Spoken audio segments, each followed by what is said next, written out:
अस्सलाम वालेकुम नाज़रीन, प्रोग्राम मुकाबिल में मेरे और आमिर मतीन साहब की तरफ से खुश आमदेद कहेंगे। आज पूरा दिन बहुत ज़्यादा हैपनिंग था, बड़ी बड़ी खबरें थी जो हमारे सामने आई, देखने को मिली, सुनने को मिली, और आइंदा आने वाले कल के हवाले से भी बताया जा रहा है कि बड़ी बड़ी खबरें, बड़े बड़े फैसले जो हैं वो सुनने को मिलेंगे। आज सुबह तक ये कहा जा रहा था कि NOC हम ही है, जलसा होगा, हर सूरत होगा, और एक सडन चेंज आया है और इंतजामिया की तरफ से पाकिस्तान तहरीक इंसाफ को इस्लामाबाद के लिए जो 8 सितंबर की तारीख उन्होंने मुकर्रर की है जलसे के लिए, उसका NOC भी जारी हो गया है। पाकिस्तान की सियासत पे बात होगी, बलूचिस्तान के हालात के हवाले से और बलूचिस्तान के मामलात के हवाले से निहायत ही एक्सक्लूसिव खबर है जो मुकम्मल डिटेल के साथ आप लोगों के साथ हम पहले ही हिस्से में शेयर करेंगे, और इसके साथ साथ पाकिस्तान की इकॉनमी के ऊपर भी एक मुफस्सल हम गुफ्तगू करने जा रहे हैं। शुरू आमिर साहब करते पाकिस्तान की सियासत से, आपकी इजाजत हो तो।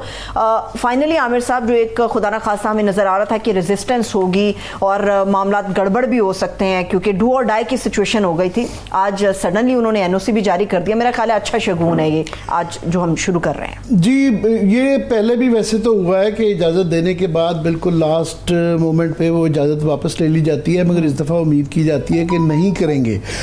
अगर इजाज़त दे दी जाती है तो मेरा ख्याल है कि उसके पीछे ये सोच है और होनी चाहिए कि क्या फ़र्क पड़ता है, क्योंकि इस दफ़ा वो बहुत ज़्यादा उनके यहाँ डेस्परेशन पाई जाती है, उनके यहाँ इंटरनली एक्सटर्नली हर जगह से। जब लास्ट टाइम वो बैकआउट कर गए थे, जलसा नहीं किया था, तो बहुत ज़्यादा तनकीद की गई, यहाँ तक कि हुकूमत ने भी मजाक उड़ाया। ख्वाजा आसिफ साहब ने ये फरमा दिया कि जी ये करवा ही नहीं सकते थे, इनकी पसली नहीं थी, इसलिए नहीं ये दौड़ गए हैं। तो इस दफ़ा उनके लिए वो अगर, और जो मुल्क के हालात इस वक्त सिक्योरिटी के, KP के ख़ास तौर पर बलूचिस्तान में, इवन पंजाब के कच्चे में, सिंध के कच्चे में, तो उसके अंदर कोई भी फ़ायदा उठा सकता है।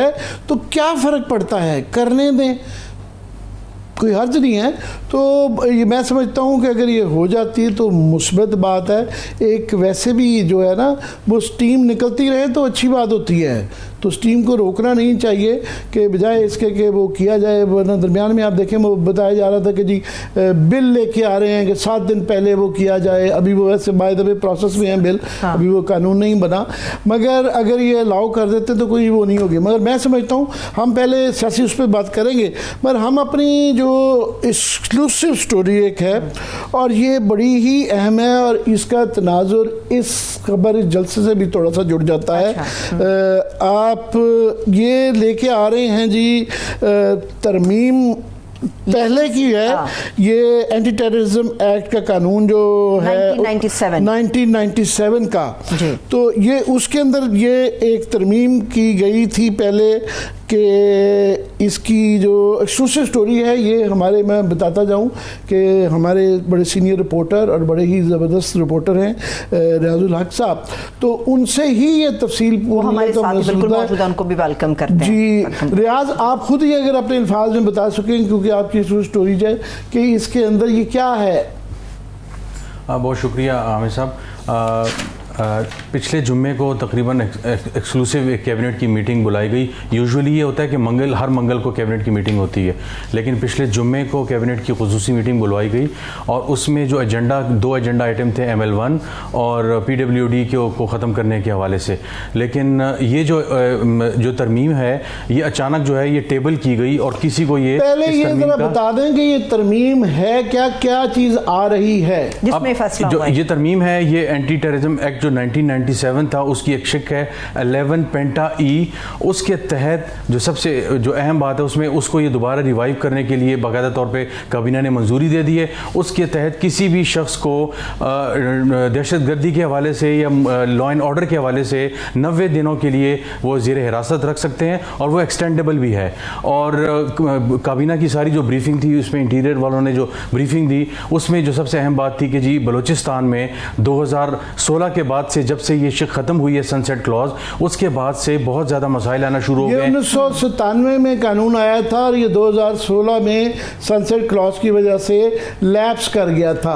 अब वो दोबारा उसको रिवाइव करने जा रहे हैं, उसको ये रिवाइव करना चाह रहे हैं। 2014 से 16 तक ये थी, 2 साल ये चली थी और उसके बाद खत्म हो गई थी। उसके तहत उस जमाने में भी बहुत ज्यादा MQM और उससे रिलेटेड लोग, खासतौर से डॉक्टर आसिम हुसैन, अनीस कायम खान, इस तरह के लोग जो है वो गिरफ्तार हुए थे। तो ब्रीफिंग में कहा गया कि बलूचिस्तान के हालात बहुत ज़्यादा अबतर हो गए हैं, तो ये जो कानून है इस जब से लैप्स हुए तो मसाइल हो रहे हैं, तो हमें इसको रिवाइव करने की ज़रूरत है। तो काबीना ने बाकायदा मंजूरी दे दी, जिसके तहत उन्होंने कहा कि ये बहुत अशद ज़रूरत है, क्योंकि मुल्क में दहशतगर्दी की जो वाक़यात वो इतने बढ़ गए हैं कि लॉ इन्फोर्समेंट एजेंसीज़ जो हैं और इंटेलिजेंस एजेंसीज़ हैं उनको ऑपरेशन में मुश्किलात आ रही हैं, और ये वो चीज़ है जो उनको बहुत मदद करेगी 90 दिनों के लिए किसी भी शख्स को ज़ेर हिरासत जो है वो रखा जा आप गाइड कर सके सुनने वालों को भी कि ये जो हिरासत में लेने का अमल होगा किसी खास सतह पे होगा, कोई खास सिक्योरिटी के इदारे ऐसा कर सकेंगे, या गवर्नमेंट भी अपनी सतह पर ये इकदाम जो है वो उठा सकती है? इस शिक को अगर ये जब रिवाइव कर लेंगे, अमेंड कर लेंगे, इसको 1997 के एक्ट का दोबारा अगर हिस्सा बनाते हैं,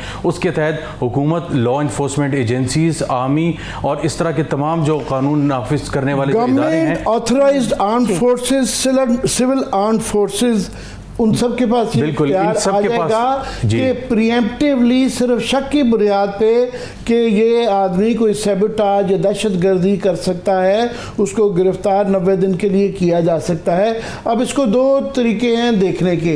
एक तो ये कि पहले एक इशू है इस वक्त बलूचिस्तान में बहुत ज़्यादा, उसकी वजह से ये शोर मचाया जाता है कि लोग उठा लिए जाते हैं, वो मिसिंग पर्सनस का रहता है। तो ये एक तरह से देखा जाए तो चले ये कह सकते हैं आप कि ये कानून अब कम से कम आ गया है, मगर एक बड़ा सवाल जो रहता है वो ये रहता है कि इतने ड्रैकोनियन जब कानून आप दे देते हैं, और पहले ही हमारे यहाँ एक बहुत ज़्यादा शिकायत रहती है कि मिसयूज़ इख्तियार किया जाता है, ये कौन सा आर्गूमेंट ज़्यादा रियाज आपकी नज़र में अहम है? आमिर साहब, हमेशा उस ज़माने में जब ये सनसेट क्लॉज आई थी और मिदारे मिलिट्री कोर्ट्स की भी एक ज़माने में जब आई थी, तो इन चीज़ों को लेकर जो ज़्यादा कंसर्न्स होते हैं ह्यूमन राइट्स ऑर्गेनाइजेशन वगैरह के और बहुत से लोगों के, यही सबसे बड़ा पॉइंट होता है कि इसका मिसयूज़ होगा। इसकी गारंटी कौन देगा कि किसी शख्स को जो 90 दिनों के लिए आप गिरफ्तार कर रहे हैं वाकई वो वही शख्स है जो आपको रिक्वायर्ड है? इसके अंदर दो बातें लिखी हुई हैं, एक जो नेशनल सिक्योरिटी के हवाले से वो शख्स इंपॉर्टेंट होगा या सेक्टेरियन के किसी इशू में इन्वॉल्व होगा।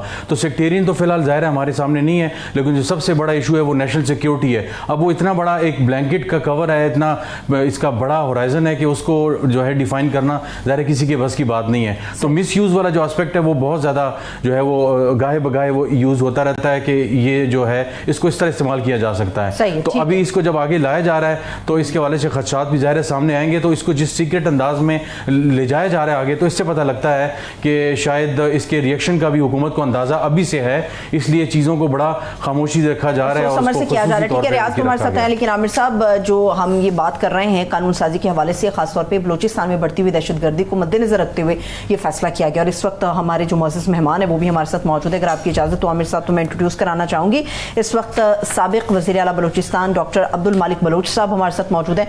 सर, बेहद शुक्रिया आपके कीमती वक्त के लिए। जी बहुत शुक्रिया डॉक्टर साहब, आपने हमारे लिए वक्त निकाला। ये आपसे ओवरऑल हम बलूचिस्तान की और पाकिस्तान की सिचुएशन सारी डिस्कस करेंगे, मगर ये हम एक अपनी एक्सक्लूसिव स्टोरी आपसे पहले चाह रहा हूँ कि आप उसके ऊपर अपना दें कि ये 1997 का एंटी टेररिज्म एक्ट में 2014 में आपको इसकी पूरी वाकफियत है कि ये एक इख्तियार दिया गया था सिविल और मिलिट्री आर्म्ड फोर्सेस को, इदारों को सिक्योरिटी के, कि वो किसी शख्स को भी शक की बुनियाद पे प्रीएम्प्टिवली 90 दिन तक के लिए हिरासत में ले सकते हैं, और वो एक्सटेंडेबल भी है।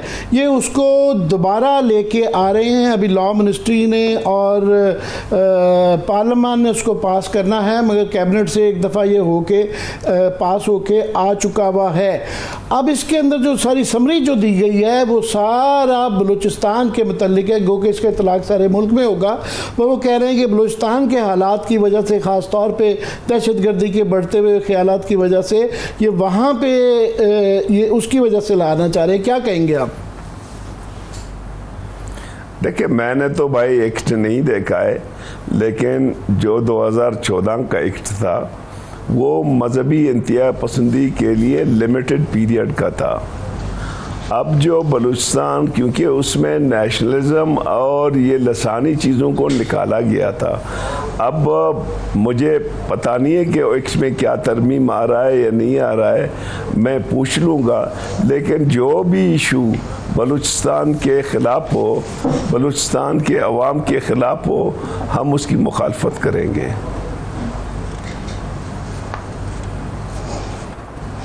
ये मैं इसकी तफसील पढ़ देता हूँ। हमारे पास ये हमारे रिपोर्टर रियाजुल हक साहब की तरफ से आई है कि ये 90 दिन के बाद इसकी ये वही वाला पुराने का तकरीबन वही वाला लेके आ रहे हैं जो 2016 में लैप्स हो गया था, उसी को लेके आ रहे हैं। देखिए उसमें तो दो था मजहबी इंतहा पसंदी का, उसमें नेशनलिस्ट फोर्सेस का नहीं था जो पेशावर में हुआ था।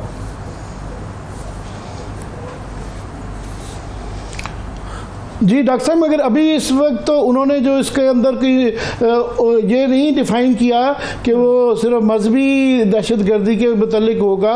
उन्होंने इस वक्त के जो हालात हैं बलूचिस्तान के, उसके ऊपर पूरे 2, 4, 5 पैराग्राफ दिए गए हैं कि वहाँ दहशतगर्दी की बहुत बुरी सूरत हाल है और उसके लिए बड़ा ज़रूरी है हम कि इसको दोबारा रिवाइव किया जाए।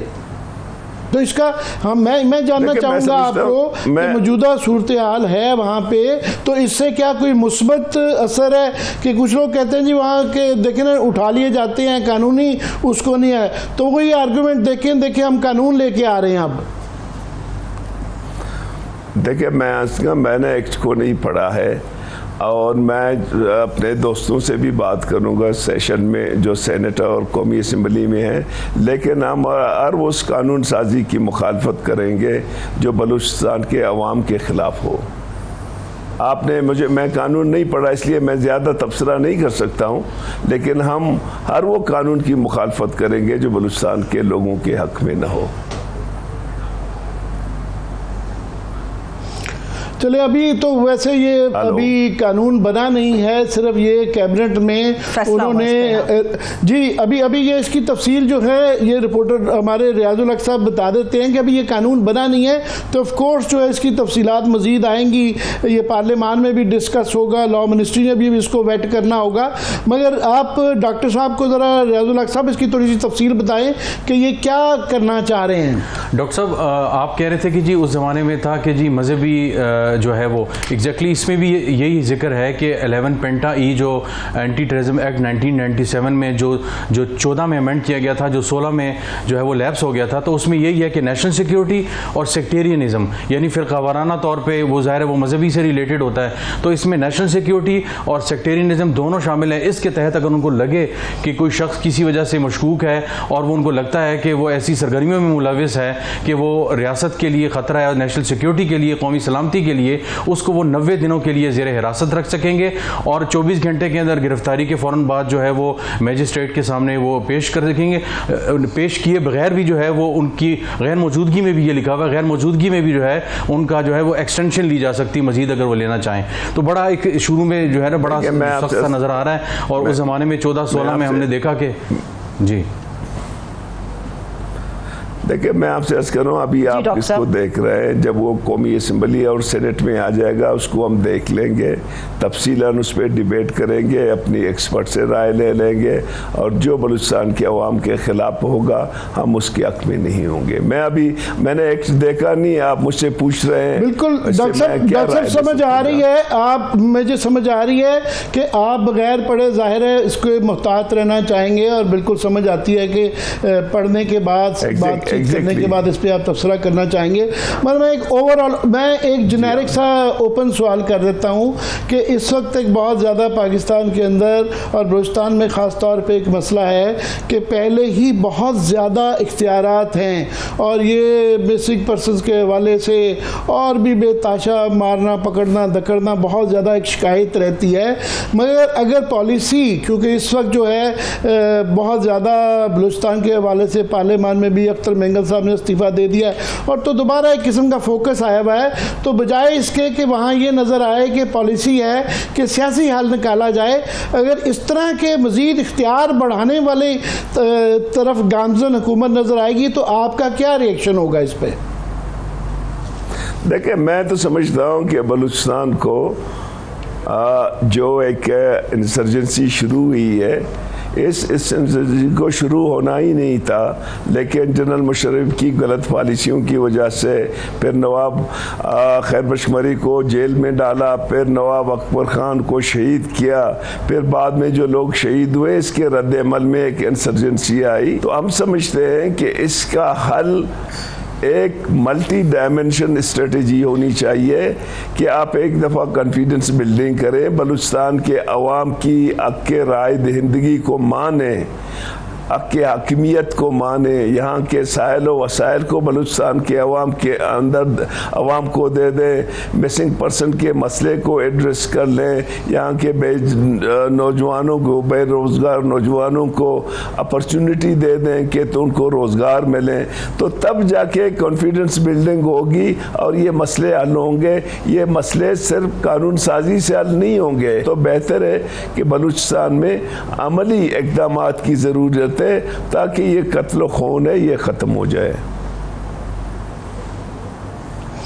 डॉक्टर साहब, मुझे याद पड़ता है कि 2006 में नवाब साहब की शहादत के बाद ये मामला ख़राब होना शुरू हुए, मगर दरमियान में फिर कुछ थोड़े से हालात बेहतर भी हुए थे। मुझे याद है आपकी हुकूमत में, मैं आपको क्रेडिट देना चाहूँगा कि काफ़ी ज़्यादा अमन आ गया था। पूरा साल एक आधा गुजर गया था जिसमें एक भी धमाका नहीं हुआ था, वो बैरिकेड्स हट गई थी और काफ़ी माहौल बेहतर हो गया था। ये फिर दोबारा जो एकदम से ख़राब हुआ तो उसकी क्या वजूहात हैं? उसकी बुनियादी वजह यही थी कि देखे ना, हमारी हुकूमत की कोशिश थी कि हम बलूचिस्तान में अमन लाएं। हमने बलूचिस्तान में जो फैक्टर मौजूद थे जो हमको ख़राब कर रहे थे उनको एड्रेस करने की ज़रूरत महसूस की, जिनमें सरेदस्त जो है ना मिसिंग पर्सन था, बुलेट रेडेड बॉडीज़ थे, डेथ स्क्वाड थे और इसके बाद मुज़ाकरात। तो हमने आस्ता आस्ता अमन बहाल की। फिर आल पार्टी ने मुझे इख्तियार दिया जिनमें पाकिस्तान की जो है ना इस्टेब्लिशमेंट भी था कि आप जाके मुज़ाकरात कर ले। हमने जाके मुज़ाकरात की, एक हद तक 60-70% मुज़ाकरात बातचीत करने के लिए वो तैयार हो गए। लेकिन मेरे अपना अंदाज़ा ये है कि पाकिस्तान की सियासी लीडरशिप की ख्वाहिश थी, इसलिए वो बातचीत पर आगे नहीं गई। डॉक्टर साहब, ये पिछले हफ्ते जो ये सानिया वहाँ हुआ, पूरे बलूचिस्तान के तूल व अर्ज़ में जो है इतने फैलाव उस हंगामे का इतना ज़्यादा था कि मेरा नहीं ख्याल है कि हमारी तारीख़ के अंदर, 75 साल तारीख़ के अंदर ऐसा कभी पहले हुआ। तो समझ आती है कि जो दहशत गर्द हैं उनका एहतसाब होना चाहिए, उनको पकड़े जाना चाहिए, मगर एक सियासी अमल भी होता है। तो अब हार्ड लाइनर्स तो सारे जो हैं हुकूमत में हैं, कोई आप जैसे सॉफ्ट लाइनर्स जो हैं, किसी ने आपसे अप्रोच किया है कि आप भी आएं और इसके अंदर अपना हिस्सा डालें? देखिए, जो वाक़यात हुआ था उस 25 और 26 की रात को, वो तो मुकम्मल तौर पर जीवनी से लेकर राडा शाम तक एक ऐसा माहौल पैदा हुआ कि वहाँ रिट ऑफ दी गवर्नमेंट तो नहीं रही थी। वहाँ पे जो बेगुनाह लोगों को राडा शाम में मारा गया, कोटपुर में और ये अपना मस्तंग में, कटकुचा में, ये सारे ऐसे अमल थे जो इंसानियत के ख़िलाफ़ थे और काबिल मज़म्मत थे। लेकिन मैं समझता हूँ कि हमें कम अज़ कम बुलाते हैं सियासी क़यादत के हवाले से या अस्करी क़यादत के हवाले से, हम अपनी तजावीज़ भी उनको देते हैं, लेकिन अभी तक अमल नहीं हुआ है, आगे नहीं गया। हमने हर हुकूमत को, मियाँ साहब की हुकूमत थी या अभी शहबाज साहब आए थे, वज़ीर आज़म साहब यहाँ पे, चीफ ऑफ आर्मी भी आया हुआ था उसके साथ। तो हमने ये हमने कहा कि बलूचिस्तान को मल्टी डायमेंशनल स्ट्रेटजी की ज़रूरत है जिसमें सियासी हो, माशी हो और इन दोनों को जोड़ के जो महरूमियाँ दहाइयों से उसको आप एड्रेस करते हैं। लेकिन हमारी बात को वो सुनते नहीं हैं, मतलब सुनते तो हैं लेकिन अमल नहीं करते हैं। ये अमल ना जो करने वाला मामला है, क्योंकि इस तरह के बेताशा दफ़ा मुझे याद पड़ता है कई दहाइयों में कई दफ़ा इस तरह के पैकेजेस, बलूचिस्तान के हकूक़ का पैकेज, आगाज़ हकूक़ के बलूचिस्तान, और बड़ी दफ़ा आया, मगर अभी जो है ये क्रेडिबिलिटी का भी ये गैप है। सिर्फ ये अनाउंसमेंट से शायद मसला हल हो जाएगा। अगर फ़र्ज़ करें इस तरह का, अभी तो वैसे वो बातचीत करने के लिए भी पार्लियामान में बड़ी मुश्किल से वो तैयार नहीं हो रहे कि इसके ऊपर डिबेट भी करवाई जाए। तो पैकेज तो दूर दूर तक मुझे तो नहीं नज़र आ रहा। आपसे किसी ने कहा है कि जनाब हम कोई पैकेज के ऊपर काम कर रहे हैं, ये इसकी जो सियासी हल है उसके लिए कोशिश की जाए?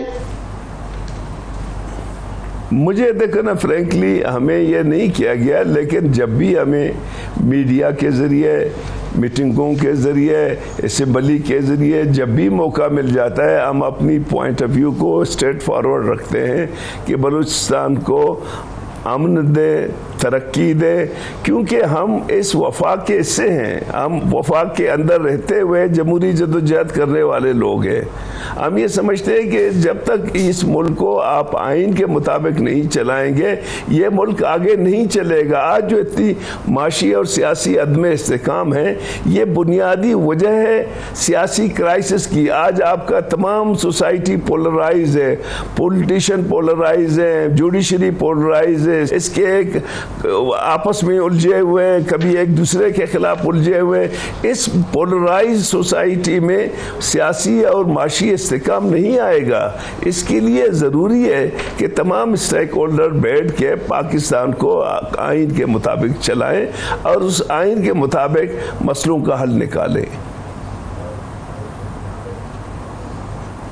रियाज, आप कुछ शायद डॉक्टर साहब से पूछना चाह रहे हैं?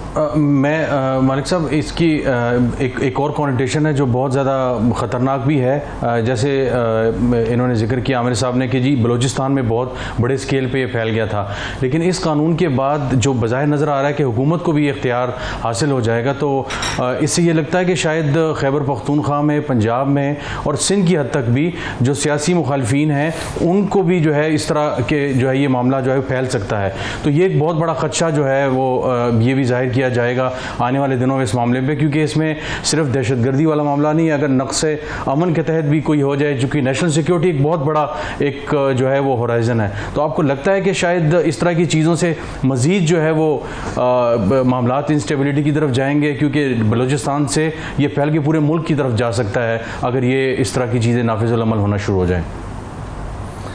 देखिए, मैं समझता हूँ कि बलूचिस्तान में जितना आप उलझने पैदा करोगे, जैसे अभी जो है ना हमारी इत्तला के मुताबिक हज़ारों की तादाद में या सैकड़ों की तादाद में लोगों को फोर्थ शेड्यूल में डाला गया है, जो पढ़े लिखे लोग हैं, प्रोफेसर्स हैं, जर्नलिस्ट हैं, सरकारी मुलाजिम हैं। अब इससे तो चीज़ें ख़राब होंगी ना, इससे मसले ज़्यादा ख़राब होंगे। हम तो कहते हैं कि बलूचिस्तान में वो इस्लाहात करें जो हमको प्रिवेल करे, ऐसे इक़दाम से गुरेज करें जो हम को मज़ीद ख़राब कर लेते हैं। अब देखें, हमारी इख्तियार में तो नहीं है, हम ज़्यादा से ज़्यादा तजावीज़ें दे सकते हैं, बात कर सकते हैं।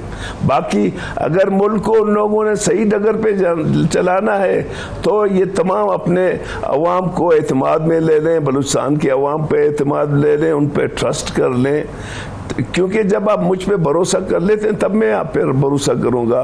तो मैं समझता हूं कि हमें सियासी मसलों को सियासी अंदाज पे डील करना चाहिए।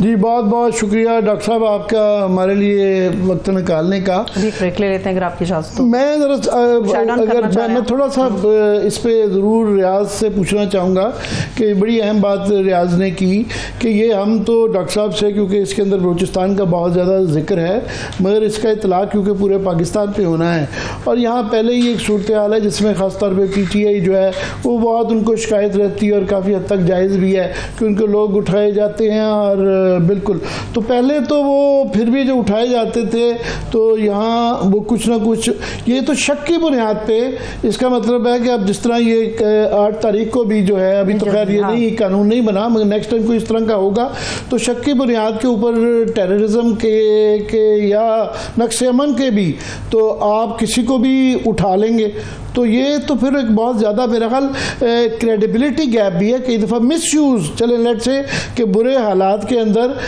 कई दफ़ा सख्त कवानीन बनाए जाते हैं, जिस तरह की ये मजहबी दहशतगर्दी उसमें बहुत रूज पे जा चुकी थी तो ये बना ली गई थी और उसके लिए तमाम सियासी पार्टियां मान गई थी, मगर मिस यूज़ जो कानून का होता है उसके मतलब जो इसका क्या रियाजुल साहब इसका रिएक्शन आ सकता है? अभी मैं तकरीबन थोड़ी देर पहले जो फ़रत अताउल्लाह बाबर वगैरह हैं जो इन मामलात को बड़ा जब सेनेटर्स वगैरह थे तो क्रिटिसाइज़ करते थे, उनसे भी बात हुई तो उन्होंने कहा यार ये तो बहुत ज़्यादा हैरानकुन और ख़तरनाक चीज़ हो सकती है अगर ये दोबारा आ रही है, क्योंकि एक तो ऑलरेडी इतनी ज़्यादा वॉलेटाइल सिचुएशन है, ना सिर्फ सियासी तौर पर बल्कि ओवरऑल अगर हम देखें लॉ एंड ऑर्डर के हवाले से।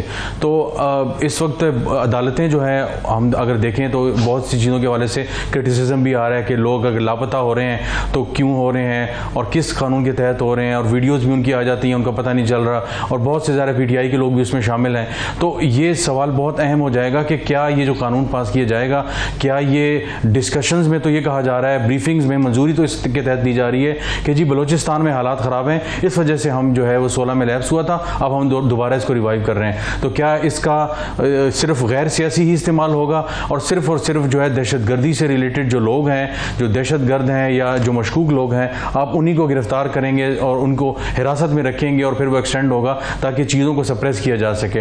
लेकिन अगर इसका सियासी इस्तेमाल होता है तो मेरा ख्याल है कि वो सियासी जो टेम्परेचर जो ऑलरेडी अच्छा खासा है मुल्क में और जिसके मईशत और हर हवाले से दूसरे मामलात पे जो है वो असरात आ रहे हैं, तो उसके बहुत ज़्यादा दूर जो है वो नताइज होंगे। और शायद 2014, 15, 16 में जो मामलात थे, जो रिएक्शन थे, अब इससे कहीं ज़्यादा रिएक्शन जो आएगा।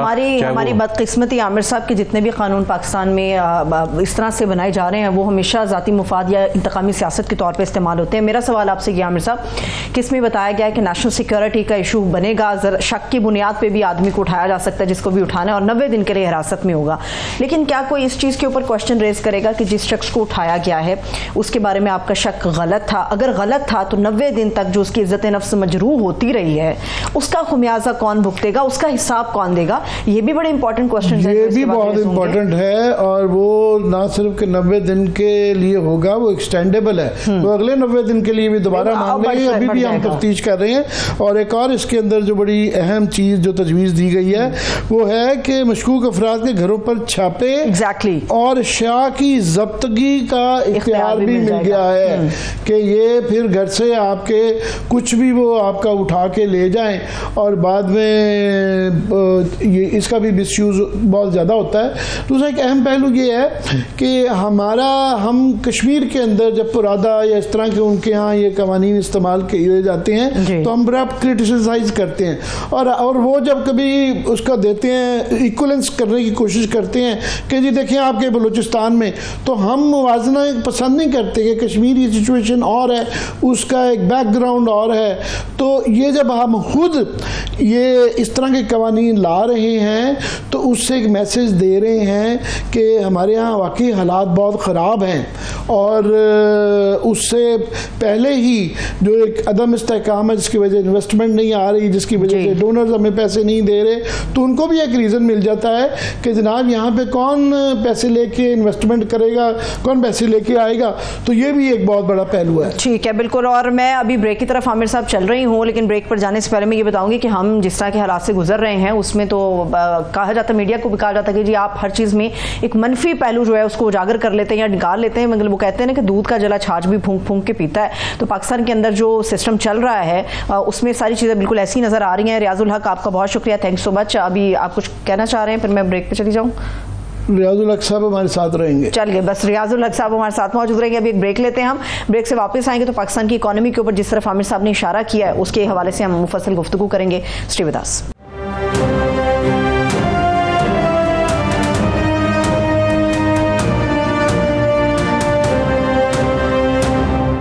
ब्रेक के बाद एक मरतबा फिर से तमाम देखने वालों को हम खुश आमदेद कहेंगे। आमिर साहब, 2-3 अहम चीज़ें हैं उसके ऊपर बात करेंगे, मगर जो मोस्ट इंपॉर्टेंट है वो पंजाब के हवाले से है।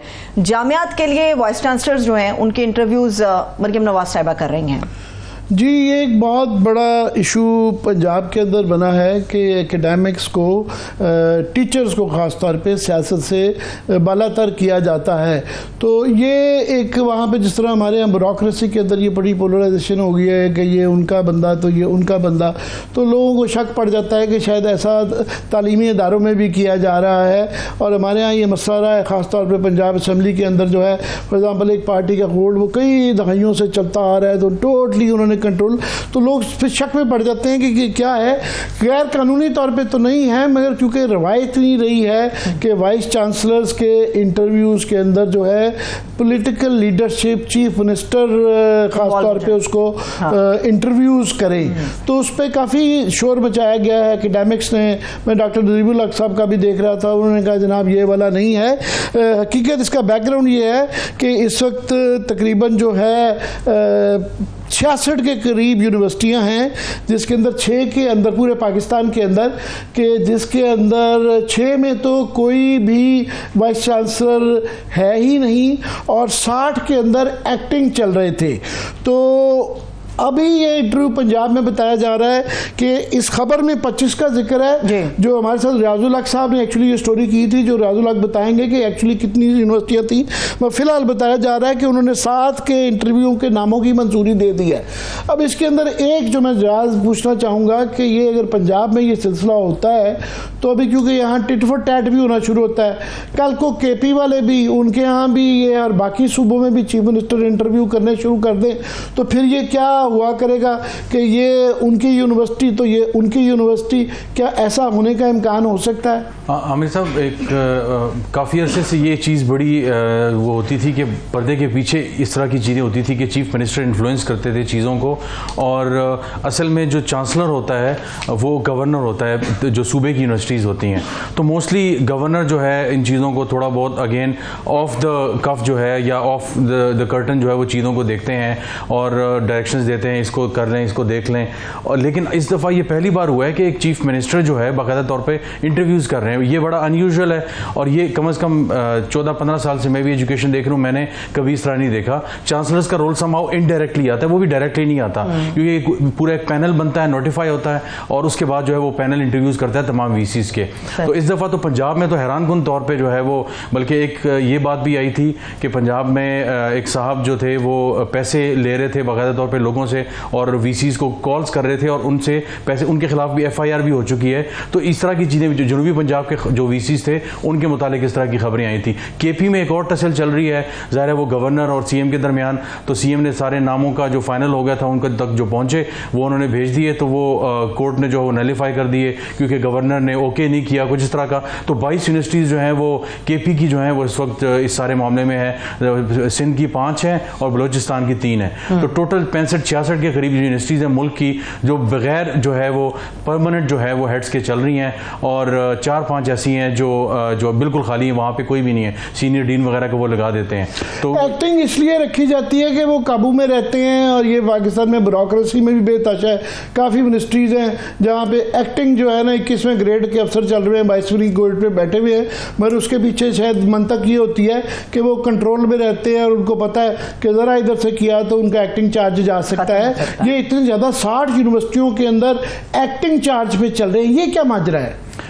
इसकी बड़ी वजह यह है कि पंजाब में अगर हम स्टार्ट करें पंजाब से, तो बलीगुर रहमान वहाँ पे जो है वो जब गवर्नर थे, सारे मामले को जब ये देख रहे तो उनकी ज़ाहिर है वो वफाक में वज़ीर तालीम भी रहे थे, तो उनकी एक कहा यह जाता है, जितने भी VCs 8-10 से जब मेरी बात हुई तो उनका ये कहना था कि जनाब उनकी ये ख्वाहिश थी कि अगर परमानेंट लगाएंगे दोबारा सारा कुछ होगा, एक्टिंग को लगाते हैं और एक्टिंग को जो है वो ऑर्डर्स देना, उनको चीज़ों पर अमल दरामद करवाना, असातिज़ा को आगे पीछे करना वो आसान हो जाता है। प्रोफेसर्स वगैरह को किसी दूर दराज इलाके में जाना, सियासी तौर पे तैनातियां करना, लेकिन एक परमानेंट हेड आता है बाकायदा, तो उसके लिए ऐसे मसाइल होते हैं कि वो बाकायदा कई दफ़ा वो कोर्ट चले जाते हैं कि जी हमें कहा जा रहा है कि जी आप ये तैनातियां कर लें या इतनी जगहों पर ये कर लें। तो जो एक्टिंग होता है तो ये बड़ा आसान हो जाता है, ये जिसके पास एडिशनल चार्ज हो जाए तो उनको हैंडल करना आसान होता है, जिस तरह आपने ब्यूरोक्रेट्स वगैरह का भी जिक्र किया। ये परमानेंट हेड आ जाए तो ये बहुत बड़ा चैलेंज हो जाता है, क्योंकि यूनिवर्सिटीज़ जो हैं वो ऑटोनमस हैं।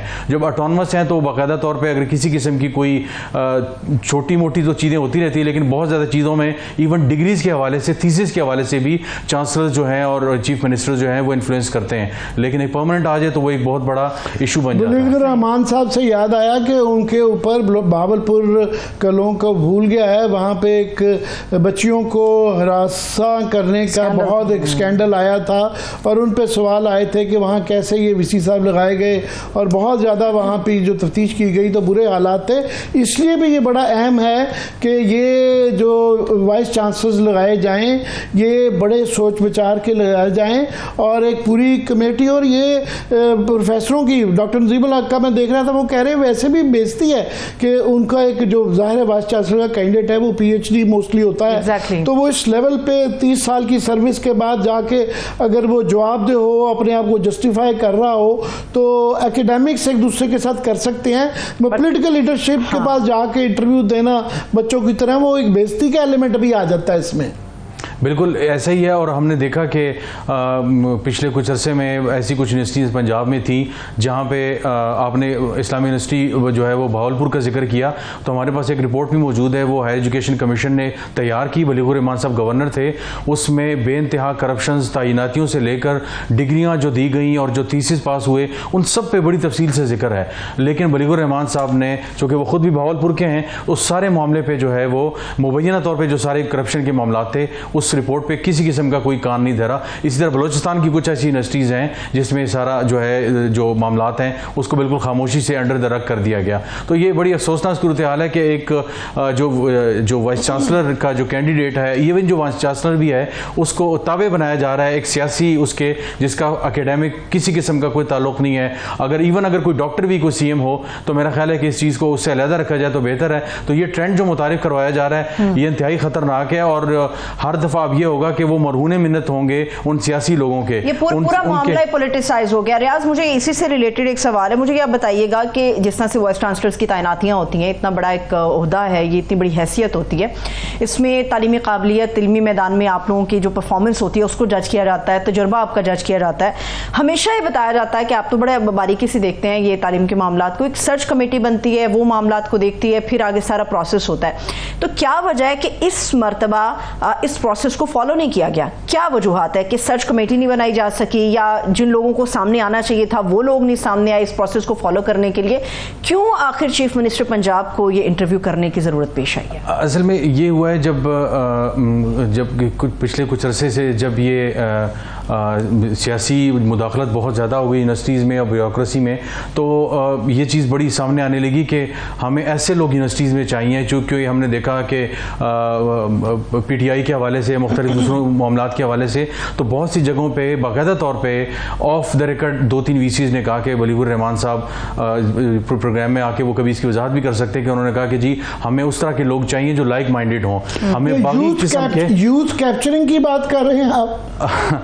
तो बस मैं ज़्यादा तफसील इसमें नहीं जाऊँगा, लेकिन तकरीबन जो है वो इस किस्म का इंदिया दिया। उन्होंने बाकायदा तौर पर हाई एजुकेशन डिपार्टमेंट में जाकर लोगों को ये बताया कि हमें लाइक माइंडेड लोग चाहिए, हमें इस तरह के लोग नहीं चाहिए जो बागी हो जाएं। उसमें 2-3 वजह, एक तो हम जो अहकामात उनको दें उस पर अमल करें, दूसरा यूनिवर्सिटी के अंदर किसी किस्म की जो उनकी पार्टी के अगेंस्ट किसी किस्म की कोई इवेंट्स या कोई ऐसी पार्टियां ना हो जो सियासी तौर पे जो है वो बच्चे इकट्ठे हो जाएं, सारा कुछ हो जाए। तो अब इन्होंने सोचा है कि ऐसा किया जाए कि हम ऐसा वाइस चांसलर लगाएं कि जो सारे मामलात को देखे और जो हमारी जो सोच है उसके साथ अलाइंड हो। तो अब ये बहुत ज़्यादा ख़तरनाक सूरत हाल हो गई। आपने सर्च कमेटी की बात की, तो 5-6 जून में तकरीबन तारीख को ये जो सर्च कमेटी थी वो बाकायदा नोटिफाई हुई थी और उन्होंने इंटरव्यूज़ करना भी शुरू किए थे। फिर कुछ जगहों पे कुछ मामलात आ गए, अगेन सियासी थे, उन्होंने एडवर्टाइज किया मुख्तलिफ सीट्स को और दोबारा उसके इंटरव्यूज़ हुए। तो ये वो फाइनलाइज एक किस्म के कैंडिडेट्स हैं। तो इस पर ख्वाहिश का इजहार किया चीफ मिनिस्टर साहिबा ने। ये जो है वो जो मैं कह रहा था कि सियासी एक्टिविटी हमारे ज़माने में कॉलेज यूनिवर्सिटी में होती थी और बड़ी अच्छी चीज़ थी कि उससे सियासी शऊर होता था। वो अगर यूनियंस अलाउ कर दी जाए तो कोई हर्ज नहीं है, मगर इस तरीके से कि अपनी मर्जी के वहाँ बंदे लगा के और वो जो फिर, तो ये मुझे मंतक की समझ नहीं आई। लास्ट वर्ड्स एक मैं मिसाल दूंगा कि HSN कॉलेज में जो सारा मामला हुआ, हमने देखा कि अहद चीमा के मामले को कैसे, उनके बच्चों के मामले को कैसे हैंडल किया गया, उसके बाद वो चेंज हो गए। ये उसके बाद ये फैसला किया गया कि तमाम मामलात में ख़ास तौर से जो वाइस चांसलर्स वगैरह हैं, डायरेक्टर्स हैं, उन पे वो लोग लगाए जाएँ जो हमारी बात सुन सके और हमारी जो अहकामात हैं उनको, उसके बाद अब पंजाब जो है मुकम्मल तौर पर उन लाइन्स पर चल पड़ा है। बहुत बहुत शुक्रिया आपके टाइम देने का। मच बहुत शुक्रिया। अभी एक ब्रेक लेते हैं, जब ब्रेक से वापस आएंगे सियासत पे बात हो चुकी, तालीमी मैदान के हवाले से भी आप लोगों के सामने खबरें रखी, लेकिन इंपॉर्टेंट अब है पाकिस्तान की इकॉनमी, पाकिस्तान की मौशी सूरत हाल, इस पर हम बात करने जा रहे हैं। Stay with us.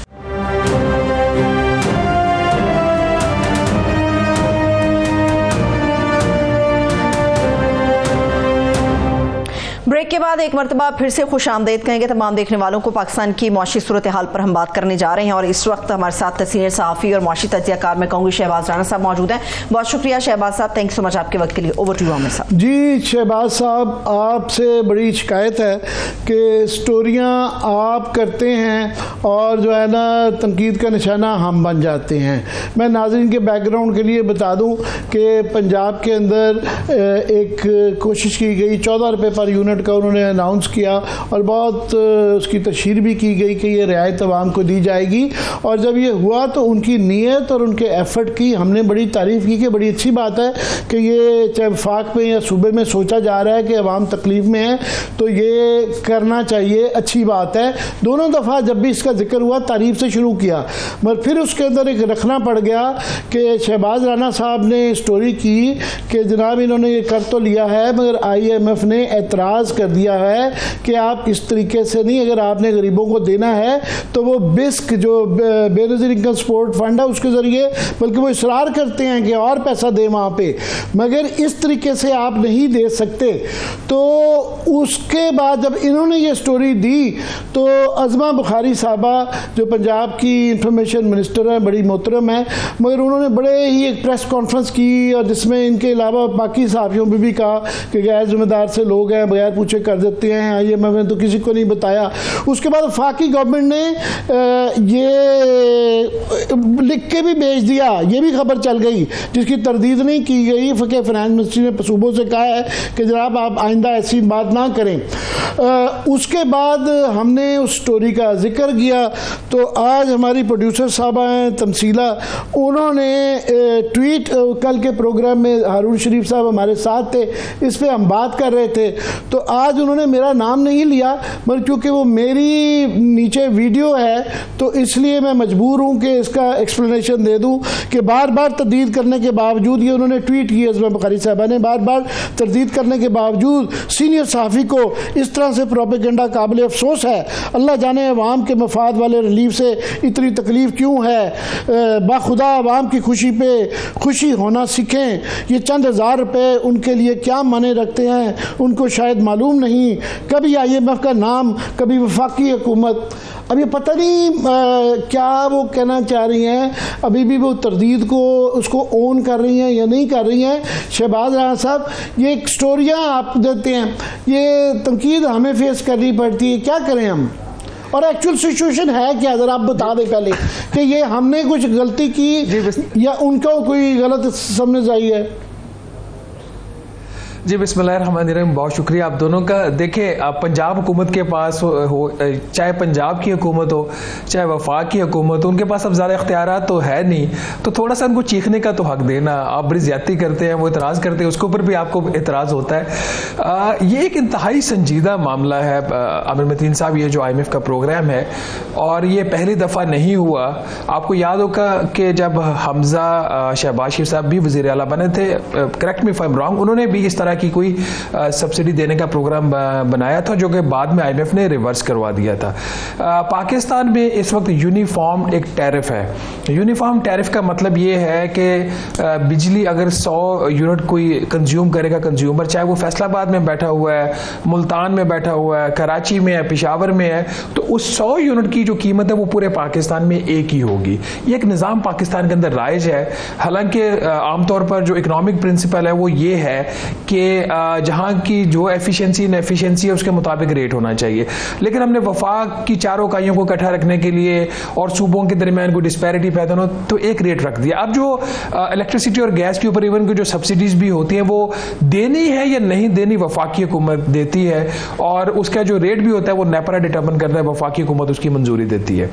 अब इस केस में जब इन्होंने पंजाब की हुकूमत ने जो सब्सिडी दी 201 यूनिट से लेकर 500 यूनिट्स तक के कंज्यूमर्स के लिए, तो उस वक्त इनका दावा यह था कि चूंकि सूबाई हुकूमत हमने बजट से पैसा काट के दे दिया, किसी को एतराज़ नहीं होना चाहिए। और वज़ीर आज़म शहबाज शरीफ साहब ने भी कह दिया कि जी देखिए बाकी सूबे भी दे सकते हैं, कोई मसला नहीं है। मेरा उस वक्त भी मुझे ये फियर आया कि ऐसा हो नहीं सकता, हम IMF के प्रोग्राम के अंदर ये क्या हरकत की है। तो ज़राए से जब मैंने चेक किया वजारत खजाना से, वो उनको भी इस पर काफ़ी प्रॉब्लम था, उनको कंसल्ट भी नहीं किया गया था। तो जब ये पंजाब हुकूमत की मूव होगी उसके बाद IMF की तरफ से 2 से 3 नई शराइत आई, और उसमें जो मैं लिख भी चुका हूँ अपनी स्टोरी के अंदर, उसमें एक शर्त यह है कि आपने जो 30 सितंबर तक देनी थी वो दे दी, ये तो रहेगी। आगे जब तक IMF का प्रोग्राम चलेगा 37 मंथ्स का, तब तक कोई भी सूबाई हुकूमत बिजली और गैस के ऊपर सब्सिडी नहीं देगी। अब ये चीज़ जो है इन राइटिंग सूबों को कम्युनिकेट हुई है वजारत ख़जाना की तरफ से। अगर मैंने ये खबर गलत की होती, हम जर्नलिस्ट हम गलती भी कर सकते हैं, तो इसकी कोई तब्दील आ जाती वजारत ख़जाना की तरफ से, जी ऐसे तो हमें ना तो कोई इंस्ट्रक्शन मौसूल हुई है, ना ही हमने पास ऑन किया। और जो अज़मा बुखारी साहिबा की जो इंस्ट्रक्शंस हैं या उनकी वो प्रेस रिलीज है, उसके अंदर बड़ा वो सेफली प्ले कर रही हैं। जी IMF ने तो कोई ऐसा इलामिया जारी नहीं किया, और ये कि बड़े एहतियात से बात करनी चाहिए। बार बार जो कह रही हैं कि बार बार तरदीद करने के बावजूद कि तरदीद वो कह रहे हैं कि जी उनको नहीं कहा, अगर उनको डायरेक्टली नहीं कहा तो वो उनको वफाक के साथ क्योंकि डील कर रहे हैं, और वफाक जिस तरह आपने कहा कि ये खबर भी चल चुकी है और 2-4 रोज़ पहले चली है, और इसकी कोई तरदीद वफाक ने नहीं दी है गवर्नमेंट ने कि उन्होंने सुबह को मना किया है। ना सिर्फ ये, बल्कि जो सोलर के ऊपर भी अनाउंसमेंट की जा रही हैं उसके ऊपर भी शायद IMF को इतराज़ हो सकता है या हो गया है। देखिए, जो सोलर वाली चीज़, और मैंने अपनी खबर में लिखी थी, जो IMF की तरफ से नई शराइत आई ना, उसमें इस तरीके से सोलर का जिक्र नहीं है, लेकिन कैसे आता है सोलर कवर होता है। IMF की जो शराइत हैं सूबों से मुतालिक, और एक चीज़ यहाँ पे मैं बिल्कुल वाज़ेह कर दूँ आमिर साहब, अनलाइक दी पास जब ये IMF का जो प्रोग्राम होता था वफाकी बजट तक वो होता था रिस्ट्रिक्टेड, इस दफ़ा का जो IMF का प्रोग्राम है, और मैंने दस्तावेज़ात खुद देखी हुई हैं, मैं कोई किसी ज़रिए के से आपको ये बात नहीं पहुँचा रहा। इस दफ़ा का जो IMF का प्रोग्राम है उसमें सूबों से रिलेटेड तकरीबन 10 के करीब शराइत हैं सूबों के बजट से रिलेटेड, जिसके ऊपर एक और शर्त के ऊपर मैंने आज भी स्टोरी की हुई है कि आप एग्रीकल्चर सपोर्ट प्राइस भी डिटर्मिन नहीं कर सकते सूबाई को। अब coming to your solar question, जो शर्त है कि आप गैस, और जो सूबे हैं वो गैस और इलेक्ट्रिसिटी के ऊपर सब्सिडी नहीं दे सकते, नंबर 1, और नंबर 2 जिसमें ये फिर सोलर कवर हो जाता है, वो शर्त ये है कि आइंदा कोई भी सूबाई हुकूमत कोई ऐसा काम नहीं करेगी जिसकी वजह से IMF के प्रोग्राम के कोई भी जो अहदाफ हैं उसके खिलाफ कोई चीज़ जारी हो। अब IMF के प्रोग्राम का एक हदफ है कि आपने जो बिजली के शोबे में सर्कुलर डेट है वो आपने कम करना है। जब आपने सर्कुलर डेट कम करना है तो आपने उसके गैस को बिजली की कीमत मुकर्रर की हुई है, कहीं से आपने रिकवरीज का भी एक नंबर लिया हुआ है। अब पंजाब जो है वो पाकिस्तान का सबसे एफिशिएंट सूबा है इन टर्म्स ऑफ हमारे जो कंज्यूमर्स हैं, जो सारिफीन है पंजाब के और इस्लामाबाद के, तो ऑलमोस्ट बाकी सूबों से बहुत बेहतर है। मेरी मरियम बीबी से ये दरखास्त कि इक्तिसादियात के लिए अपना तर्जुमान कोई और रख लें जिनसे कम से कम बातचीत की जा जाए, क्योंकि मुझे उनकी ये बड़ी सख्त अल्फाज के अंदर ये जो प्रेस कॉन्फ्रेंस भी की और अब ये जो ट्वीट्स भी है, इसकी मंतक नहीं समझ आ रही। मुझे समझ नहीं आ रही कि वो मान रही हैं कि नहीं मान रही हैं, तो उनके मानने से फ़र्क नहीं पड़ता, ये तो हो गया है। मैं आपसे जो पूछना चाहूँगा कि अब क्योंकि अनाउंसमेंट हो गई, बिलों के ऊपर घरों में ब्रोशर भी चले गए, बिलों के ऊपर लिख के भी आ गया कि आपकी महबूब चीफ मिनिस्टर साहबा ने आपको ये रिलीफ दे दिया, तो अब अगर एतराज़ हो गया है तो ये क्या कोई उनके पास तरीका है, गुंजाइश है, क्योंकि उनकी नीयत है कि लोगों को रिलीफ देने की, तो किस तरीके से ये ख़त्म हो गया मामला या किसी और मत के अंदर ये चीज़ की जाएगी? देखिए अमर मतीन साहब, एक तो सब्सिडी हुकूमत पंजाब ने दी ही 2 माह तक की थी, मतलब अगस्त और सितंबर के बिलों के ऊपर थी, आपको पता है, हम सबको पता है। और IMF ने भी इसको रिवर्स करने का नहीं कहा, जो मैं अपनी खबर के अंदर भी लिखा हुआ, आइंदा ये काम नहीं कर सकते। देखिए किसी भी सारिफ को, किसी की भी कंज्यूमर को कोई रिलीफ देना जो है उसके ऊपर किसी को भी इतराज़ नहीं हो सकता। IMF का एक प्रिंसिपल स्टांस है जो अभी आपने खुद भी जिक्र कर दिया, लाइफलाइन कंज्यूमर के अलावा वो किसी को भी सब्सिडी देने के फेवर में नहीं है, ना वफाक में ना सूबे में। सूबे का तो इख्तियार ही नहीं है, ये सूबे का काम नहीं है इस तरह की सब्सिडी चीज के ऊपर देना। ये जो 2 महीने की आप कह रहे हैं सब्सिडी है, ये जा चुकी है, तो उन्होंने कहा आइंदा नहीं करना। जी एग्जैक्टली, मैंने खबर के अंदर भी वाज़े लिखा हुआ है ताकि किसी को यह शुबा ना हो कि इसकी वजह से उनको अगले महीने सब्सिडी नहीं मिलेगी। और बेहतर होता है कि अज़मा बुखारी साहब फ़ोन उठा के एक दफ़ा सेक्रेटरी फाइनेंस से बात कर लेती, फाइनेंस मिनिस्टर से बात कर लेती। बल्कि एक चीज़ मैं बता दूँ इंसिडेंटली, जिस दिन मेरी ये खबर छपी हुई थी उसी दिन वज़ीर ख़जाना ने PTV के जरिए अपना एक रिकॉर्डेड एक पैगाम उन्होंने एक रिलीज़ किया, जिसके अंदर उन्होंने सूबों के ताउन का शुक्रिया अदा किया। अगर वो चाहते तो वहाँ पर मेरी स्टोरी को कॉन्ट्रडिक्ट भी कर सकते थे कि इस तरह की खबर छपी है, हम इसकी तरदीद करते हैं, IMF की तरफ से ऐसा कोई नहीं आया, उन्होंने ये नहीं कहा, उनको पता था कि उन्होंने क्या रिसीव किया है और फाइनेंस मिनिस्टर को ये भी पता है कि आगे क्या कम्युनिकेट हो चुका है। ठीक है, चलिए बहुत शुक्रिया, thanks so much. Shahbaz Rana हमारे साथ मौजूद है। मुझे इजाजत दीजिए, अपना बहुत सा ख्याल रखिए, खुदा हाफिज।